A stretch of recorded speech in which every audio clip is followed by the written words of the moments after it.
invito a abrir sus Biblias en el libro de Isaías, capítulo 65. Libro del profeta Isaías, capítulo 65. Gracias.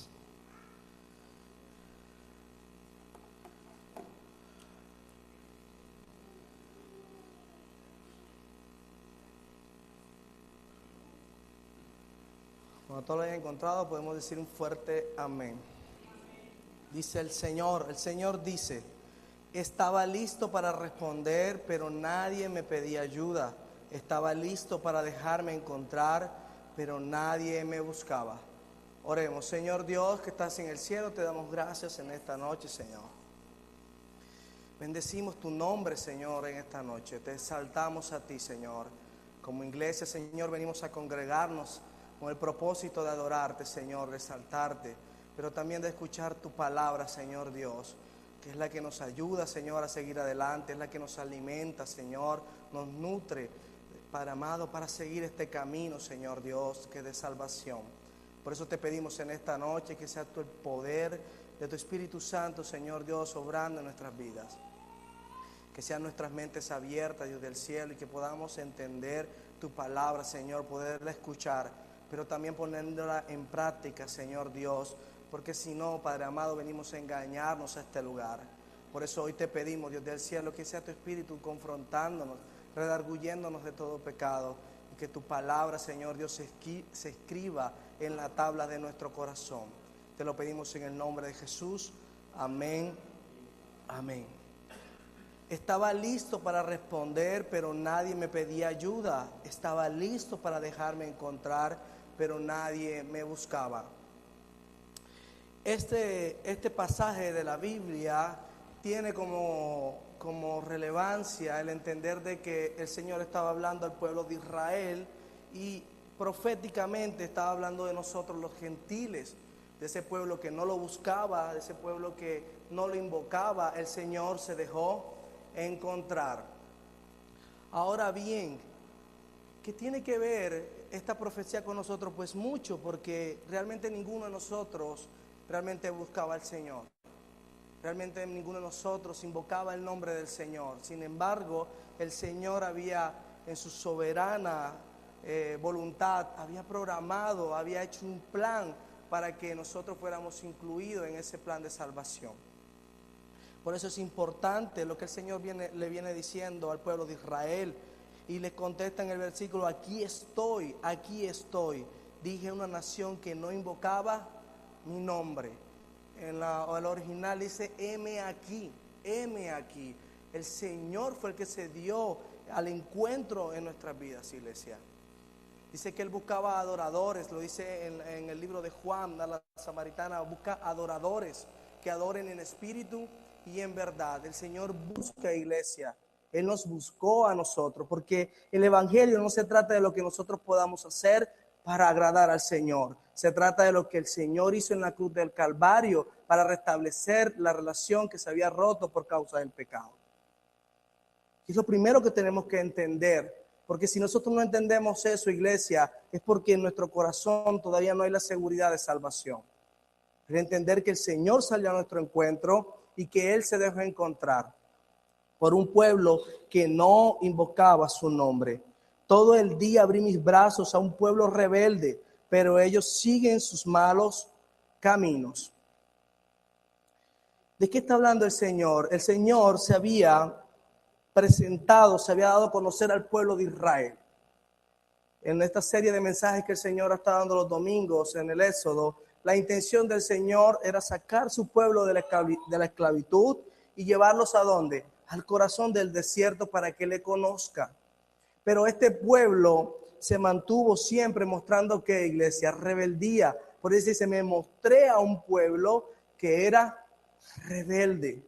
Pero no dista mucho para nosotros que también somos el pueblo de Dios. Somos ese pueblo espiritual. Somos aquellos que no buscamos al Señor y el Señor se dejó encontrar por nosotros. Por eso hoy podemos adorarle, por eso hoy podemos exaltarle. Pero no podemos hacer lo mismo que hizo el pueblo de Israel. Mantener nuestra rebeldía. El Señor dice que por nuestra rebelión Él fue a la cruz del Calvario y sufrió maltrato y fue golpeado por nuestra rebelión. No podemos desconocer que éramos un pueblo rebelde, que no invocaba el nombre del Señor. El entender nuestra condición nos hace entender lo que realmente debemos entender en nuestra vida, que la gracia del Señor es una obra soberana de Él, que no depende de lo que yo haya hecho ni de lo que yo haga. Es una obra soberana del Señor. Pero tenemos el ejemplo del pueblo de Israel y tenemos que aprender, como también dice, que todo lo que está en el Antiguo Testamento es sombra de la realidad que vivimos hoy. Y tenemos que aprender del pueblo de Israel para no cometer los mismos errores. Amén. Pero ellos seguían sus malos caminos y sus planes torcidos. Era un pueblo duro de servir. Era un pueblo que no adoraba al Señor de la manera como el Señor pretendía. Ellos adoraban al Señor de una manera superficial, no con un corazón genuino, iglesia. Pero el Señor en este pasaje, cuando dice que abre sus brazos, está citando a que Él siempre invitaba al pueblo al arrepentimiento. Los brazos del Señor siempre estuvieron extendidos una y otra vez para el pueblo de Israel. Y es lo que el Señor viene haciendo con nosotros. Cuando nosotros pecamos, cuando nosotros fallamos, el Señor nos exhorta y nos llama para que mantengamos el camino que Él desea que nosotros caminemos. Es que el camino de la rectitud, el camino de la santidad, iglesia. Porque el Señor es ¿qué? Santo. Su pueblo no puede distar de esa verdad que es Él. Él es santo, iglesia. Versículo 3, todo el día me insultaban en mi propia cara al rendir culto a ídolos en sus huertos sagrados. Pensamos que cuando pecamos y fallamos, solamente el pecado compete a nuestras vidas. Y es verdad. Cuando tú pecas, no haces al Señor más santo. O sea, el pecado, lo dice en el libro de Job, dice que me atañe a mí, me perjudica a mí, a los seres humanos. Y si dejamos de pecar, tampoco hace a Dios más Dios. Eso es cierto. Pero cuando nosotros fuimos escogidos por el Señor, cuando el pueblo de Israel fue escogido y sacado con la mano poderosa de nuestro Dios de la esclavitud del pecado, hizo hacerse pertenecer del Señor. Y como pertenencia del Señor, el pecado y la rebeldía lo hacían en la propia cara del Señor. Adorando ídolos que estaban en la tierra de Canaán, los adoraban en la misma cara del Señor, porque el Señor estaba ahí con ellos. Por eso Él dice, heme aquí, aquí estoy. Procuraba, la original dice, te extendí mi misericordia. Cuando nosotros pecamos, iglesia, lo estamos haciendo en contra de nosotros y contra del Señor, porque el Señor es santo, en Él no hay pecado. A Él es el que le vamos a rendir cuentas, porque Él es el juez justo. Cuando habla de que estaban pecando en los ídolos y sacrificaban, el original dice que sacrificaban en sus huertos. La palabra huertos aquí también la podemos conocer como jardín. Ahora bien, cuando el Señor creó al hombre, dice que cuando creó al hombre lo puso ¿dónde? En el jardín del Edén o en el huerto del Edén. Es la misma palabra. Eso era un lugar donde ellos iban a habitar, donde iban a mantener, iban a cuidar. El mismo jardín producía cosas, los alimentos que ellos iban a tener. Y la pregunta, ¿quién no se siente bien en un jardín? Cuando nosotros llegamos a un jardín, ¿qué es lo que sentimos cuando llegamos a una parte donde hay flores, donde hay matas bien bonitas? ¿Qué se siente, iglesia? Se siente paz, se siente tranquilidad. Pero cuando el hombre pecó, ¿fue a dónde? Fue expulsado de esa tranquilidad, de eso que le traía reposo, de la morada que el Señor le había preparado. Ahora bien, el hombre tampoco es un ser que no genera inteligencia, y el hombre empezó a construir jardines artificiales y por lo regular lo hacían cerca de los ríos para que se mantuvieran verdes, agradables. Salomón construyó buenos huertos para él porque le gustaban estos lugares. Son lugares donde podemos tener tranquilidad, donde podemos pensar, donde podemos descansar. El Señor también utilizaba los huertos. Siempre que Él se se salía de pronto de la multitud o se apartaba, lo hacía en un huerto de estos para orar al Señor, al Padre. ¿Qué nos estaba enseñando el Señor? ¿Qué significa entonces huerto para nosotros? Yo quiero que entiendas algo, iglesia. El huerto es el lugar donde nosotros descansamos, es el lugar donde nosotros llegamos, podemos representarlo. Nuestras casas pueden ser esos huertos, donde llegamos y el Señor las cubre con sus ángeles, donde el enemigo no entra a destruirnos o con facilidad a molestarnos. Podemos considerar esto como un huerto, donde llegamos y encontramos paz en el Señor para adorarle, para orarle. Es un lugar donde tenemos intimidad. Cuando usted llega a su casa de todo el día laboral de trabajo, ¿qué llega a hacer a su casa? A descansar, se siente en la silla. Es un lugar que el Señor realmente, la intención del Señor para nosotros es crear un lugar de paz. Ahora bien, el Señor también da una paz que sobrepasa todo entendimiento. ¿Esa paz está dónde? En nuestro corazón. Cuando nosotros vinimos al Señor, dice que ya nos hace una ¿qué? Una nueva criatura. Al hacernos una nueva criatura, ¿dónde nos va a colocar, iglesia? En un lugar donde hay paz también. Porque el Señor nos ha hecho una nueva criatura y hay una paz que sobrepasa todo entendimiento y es nuestro corazón. Ya en nuestro corazón no hay culpa porque todo lo llevó ¿dónde? En la cruz del Calvario. Yo no puedo ser una nueva criatura si no acepto lo que Cristo hizo por mí en la cruz del Calvario. Entonces cuando mi corazón es quitada la culpa, cuando el Espíritu Santo viene a vivir, a morar en nosotros, se hace un nuevo jardín, se hace un nuevo huerto que yo debo cuidar. Por eso el Señor le está reclamando al pueblo de Israel que estaban sacrificando a ídolos en los huertos. Eran lugares que estaban cercanos a sus casas. Muchos los tenían en sus casas. Y en esos lugares sacrificaban a ídolos extraños. Adoraban a Baal, adoraban a Astarot, a todos estos dioses que no eran dioses sino demonios. Lo dice la palabra. La pregunta que debes de hacerte en tu corazón es: ¿qué estás sacrificando pensando que lo estás haciendo para el Señor? ¿Qué estás sacrificando que desagrada el nombre del Señor? ¿Qué ídolos tienes en tu corazón al que le estás sacrificando cosas que no le pertenecen? Porque el Señor no te ha sacado, no ha perdonado tus pecados para que vengas a sacrificar hoy como cristiano ídolos. Llegamos a la casa y no hacemos devocionales. Llegamos a la casa y lo que hacemos es sentarnos frente al televisor 3, 4 horas. Llegamos a la casa, nos acostamos a dormir. ¿Qué es lo que estás sacrificando? La verdadera adoración que debes dar al Señor. Era ahí en el huerto donde Adán escuchaba la voz del Señor. Y fue ahí en el huerto donde Adán también desobedeció al Señor. Es en el corazón, iglesia. Es en el corazón. Estás cuidando tu corazón delante del Señor. ¿Qué es lo que estás permitiendo sacrificar delante de los ídolos que tienes en tu corazón que desagradan al Señor? Que te hacen un pueblo rebelde delante de su presencia. Si duras hasta las 3 de la mañana en las redes sociales, ¿realmente eso edifica a tu vida? ¿Realmente eso llega como olor grato delante de su presencia? El Señor nos dejó un claro ejemplo, iglesia. Él se apartaba a orar. No importaba si la multitud lo clamaba o si la multitud lo rechazaba. Él se apartaba a un huerto, a un jardín, al monte. En una traducción dice monte. El Señor, cuando fue capturado, estaba en un huerto. La oración de Getsemaní se dio ¿dónde? En el huerto de Getsemaní. El Señor fue sepultado ¿dónde? En un huerto. No podemos pasarlo por alto, iglesia. ¿Qué estamos haciendo en nuestra intimidad?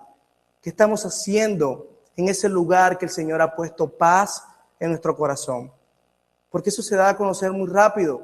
Viene la dificultad y no vamos a buscar al Señor, sino que buscamos la ayuda humana. Pensamos que el dinero es el que puede solventar una deuda. Y es claro, iglesia, pero ¿a dónde vas? ¿Al pagadiario? a la compriventa? ¿O vas al Señor como debes de ir? Eso es lo que hace la diferencia cuando un corazón está dispuesto en el Señor. Cuando un corazón está en el huerto, en el lugar de intimidad, orando a su Señor en todo tiempo. En Tesalonicenses dice que nosotros debemos orar sin cesar. No lo podemos hacer todo el día, iglesia, porque tenemos otras cosas que hacer. Pero nuestro corazón sí puede velar en la presencia del Señor todo el día. Y lo vamos a darnos cuenta en lo siguiente que dice la palabra de Dios. Parte B del versículo 3.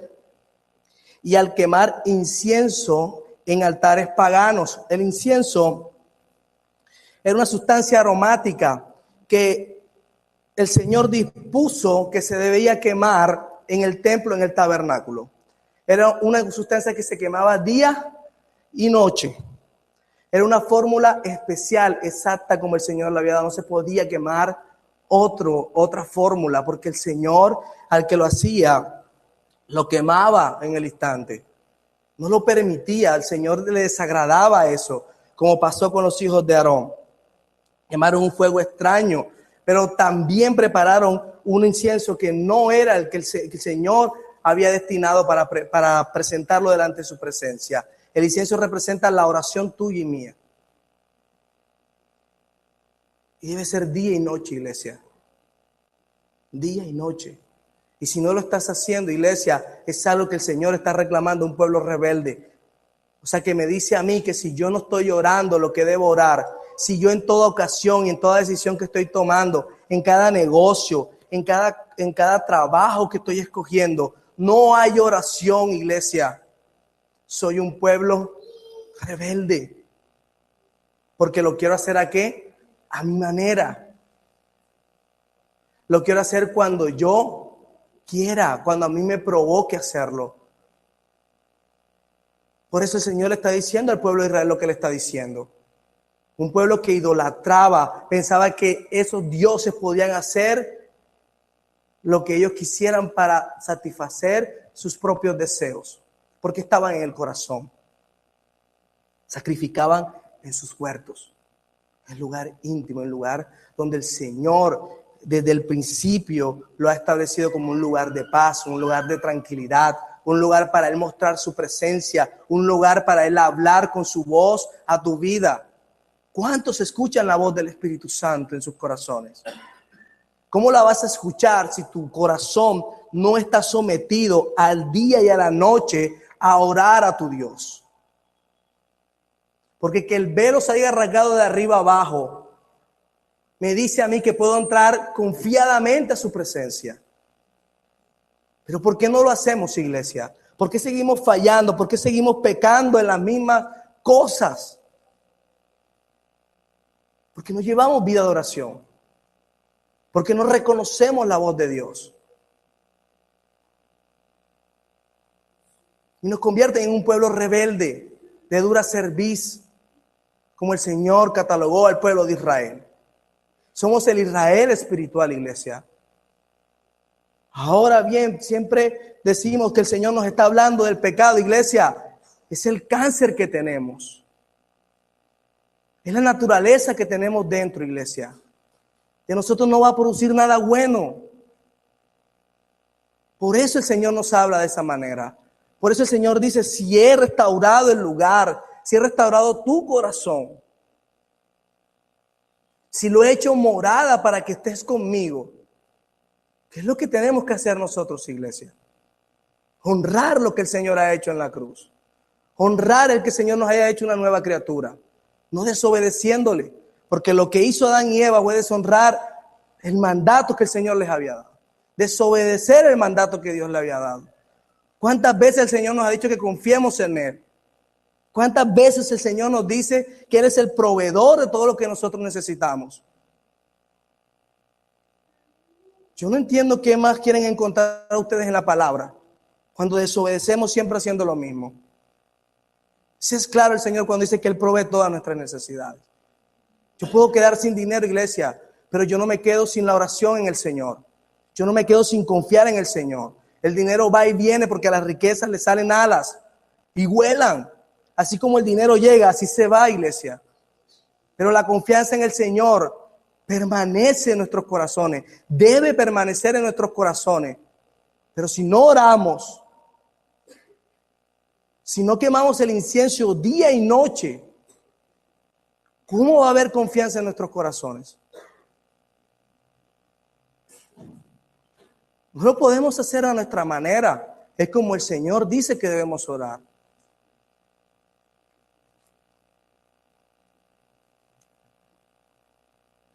Versículo 4. De noche andan entre las tumbas para rendir culto a los muertos.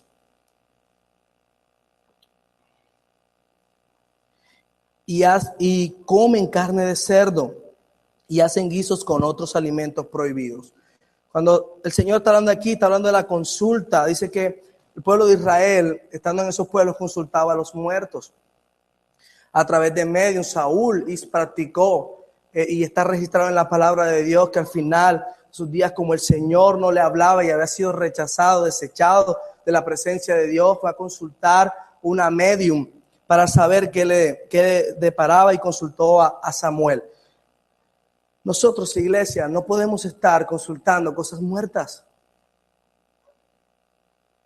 Lo que el mundo tiene, lo que el mundo es delante de los ojos del Señor es muerto.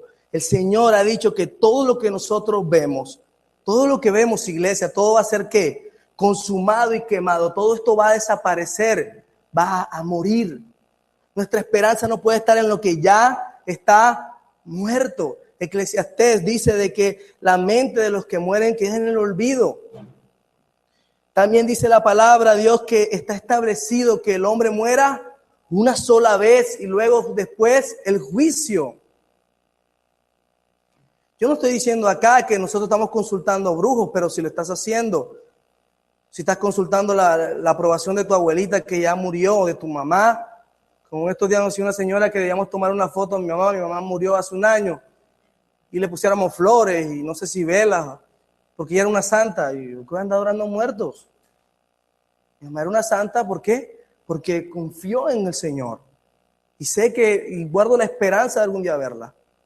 Y sé que la voy a ver, sí, porque esa es la esperanza que tenemos en el Señor. Pero no para andar adorándola ahora.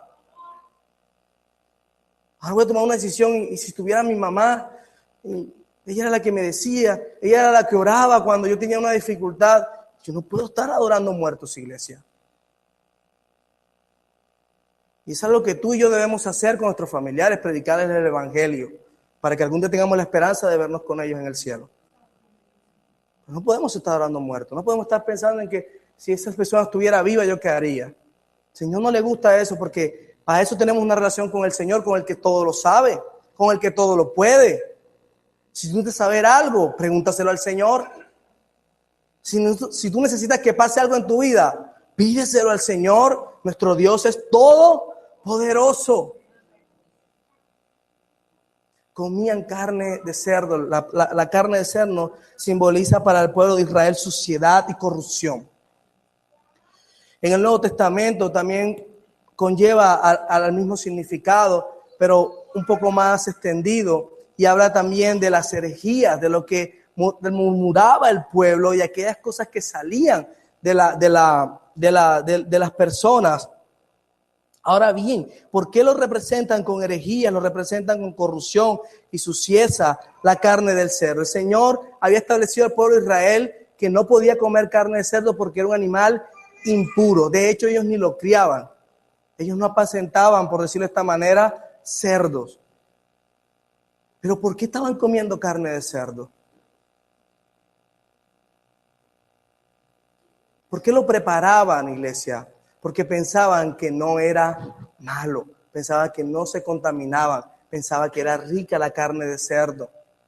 Eso nos representa hoy, iglesia, lo que nosotros estamos comiendo y con lo que nosotros nos estamos alimentando. Nos estamos alimentando de lo que los psicólogos dicen, de lo que las mentes humanas están diciendo. Nos estamos alimentando lo de que los salmistas dicen que es bueno y lo que es malo, iglesia. Pero no estamos siguiendo lo que dice la palabra de Dios que es bueno o malo. No es lo que diga yo. No es lo que mi hermano pretende. Es lo que dice la palabra de Dios. Cuando el Señor dice que nos exhortemos los unos a los otros, nos está diciendo que cada quien lo que le parezca bueno o malo tiene que ir a su hermano. No, está diciendo que lo hagan a través de ¿qué? De su palabra. Por eso de lo que nosotros estamos haciendo en la intimidad es reflejado afuera. Por eso muchos hermanos no hablan bíblicamente, sino que a mí no me parece. Porque el mundo está diciendo eso, que debemos ser tolerantes. Eso es carne de cerdo, iglesia. Y cuando nosotros empezamos a hacer guisos, es cuando empezamos a darle vuelta. Oye, pero, pues tiene razón.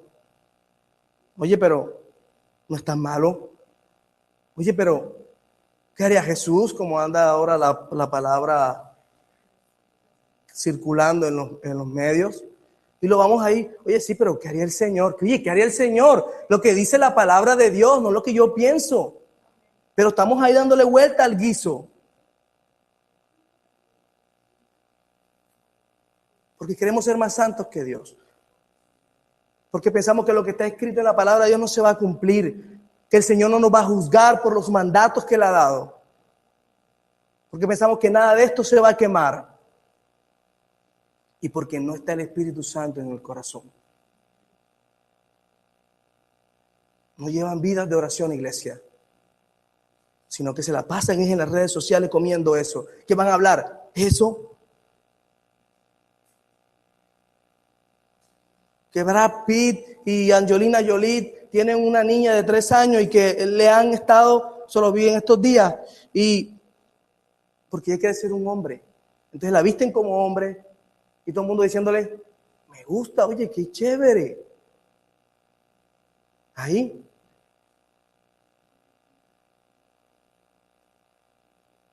Cuando leemos esas cosas y no ponemos la palabra de Dios como es, iglesia, el corazón se va llenando de esas porquerías.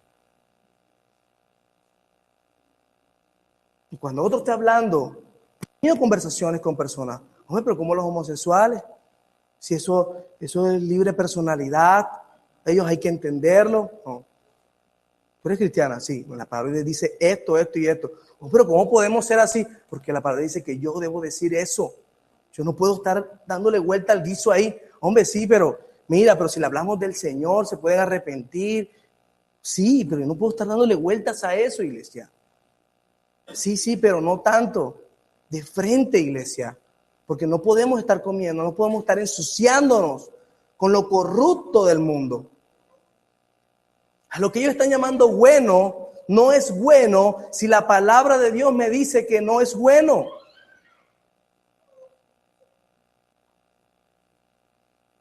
Pero como no leemos Biblia, como no tenemos intimidad con el Señor, ¿cómo el Espíritu Santo nos va a redarguir que lo que nos están ofreciendo para comer es bueno o es malo? ¿Cómo sabemos refutar algo, iglesia, si nosotros no nos estamos alimentando del pan que sale de la boca del Señor? El Señor nos permite a nosotros alimentarnos y nutrirnos, claro que sí, pero de toda palabra que sale de la boca ¿de quién? De Él. Por eso ese acto para el Señor era aberrante, era abominable, porque le estaban diciendo al Señor que la mejor comida era el cerdo y no lo que el Señor había establecido como puro. Nosotros somos santos y sabemos que la palabra santo significa apartados. Y si somos apartados, iglesia, del mundo, no podemos hacer lo que el mundo hace. No podemos hacer lo que el mundo nos dice que debemos hacer. Estamos en lo cierto. Estamos en lo cierto, iglesia. Eso tiene que estar claro en tu corazón. Porque si no mañana, iglesia, cuando se unan las iglesias a formar una sola, que eso está pronto por suceder, tú vas a estar allá. Ah, no, el mismo Jesús. Alá, Jesús. Mahoma, Jesús. Y todos adorando ahí. Algunos van hasta vestir batas de esa gente. Si no se ponen las pilas, iglesia. Batas van a vestir. Que no hay nada de malo. El Señor vistió batas. Entonces yo también voy a vestir batas. Ojo, iglesia, tenemos que estar apercibidos de lo que está pasando. Y el Señor nos viene advirtiendo, no seamos un pueblo rebelde. Sin embargo, se dicen unos a otros, no te acerques demasiado porque me contaminarás. Yo soy más santo que tú. Terrible esto. Una respuesta arrogante. ¿Qué diría Pablo que no fue casado y le dio consejo a los matrimonios?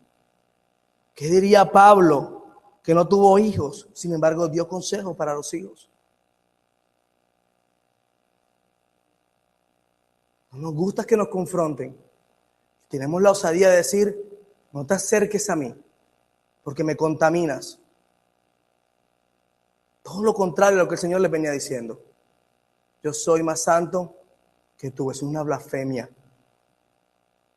Porque el único que es más santo que todos nosotros, Dios Todopoderoso, 3 veces santo. Él me ha hecho santo a mí por su gracia, por su misericordia, por lo que hizo en la cruz. Yo no soy santo por mis méritos, iglesia, ni por lo que deje hacer o por lo que yo haga, iglesia. Soy santo porque el Señor me ha hecho santo. Le debo a Él todo lo que soy. No puedo estar diciendo que yo soy más santo que tú. Ahora tú dirás, bueno, yo nunca he dicho eso. Pero cuando dices, ¿quién puede decirme algo a mí? ¿Con qué experiencia estoy diciendo eso? Cuando yo no dejo que mi hermano me exhorte porque me ama, yo estoy diciendo que yo soy más santo que él.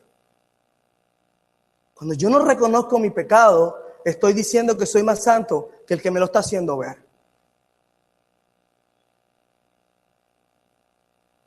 Cuando yo no lo hago, también estoy diciendo lo mismo. No me importa lo que le pase a él. Si él pecó, ese es problema de él. Yo mejor me quedo callado. ¿Cuántos hermanos escuchan a su hermano diciendo algo que es pecado, desobediencias civiles, doctrinales, y se quedan callados? ¿Qué están diciendo, iglesia? Pero yo no lo hago con la intención. También está escrito que el que pecaba por ignorancia no dejaba de ser pecado. Tenía también que expiar sus pecados. Iglesia, no es tiempo de seguir pensando que somos infalibles y que no somos que no podemos fallar, que no podemos pecar. Es tiempo de pensar bíblicamente. En la carta de los Romanos, para terminar, también dice que no podemos pensar que somos mejores que los demás.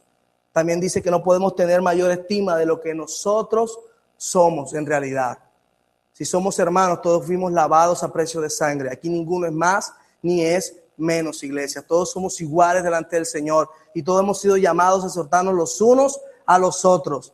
Y el que no le guste, iglesia, no es la iglesia del Señor. Está en el lugar equivocado. Está como el de la vivienda, está equivocado, no está en el lugar que debe estar. Nosotros debemos ser sometidos a la palabra de Dios, porque si no somos un pueblo rebelde. Y si no te gusta es porque no estás orando. Y si no te gusta porque no has nacido de nuevo y estás grave. Y el llamado que el Señor te hace hoy es que pertenezcas al pueblo del Señor.